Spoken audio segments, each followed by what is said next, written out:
Security forces ने कोयटा के नवाही इलाके चिल्तन के पहाड़ी सिलसिलों में कार्रवाई के दौरान 10 से ज्यादा दहशतगर्द हलाक कर डाले। मजीद जानते हैं डॉन न्यूज के नुमाइंदे अब्दुल्ला जहरी से। अब्दुल्ला, क्या तफसीलात हैं सिक्योरिटी फोर्सेज की कार्रवाई की?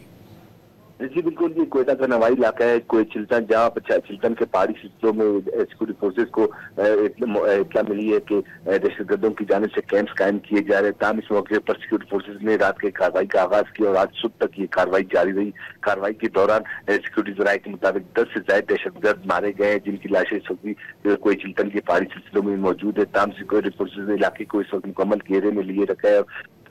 ऑपरेशन का सिलसिला जारी है। सर्च ऑपरेशन के बाद इलाके को क्लियर करा दिया जाएगा, जबकि मारे जाने वाले दहशतगर्दों की लाशें इस वक्त में चाहे मौजूद है, जिन्हें अब तक किसी भी सरकारी अस्पताल मुंतकिल नहीं किया जा सका है। जी बहुत शुक्रिया अब्दुल्ला जहरी इन तफसीलात के लिए।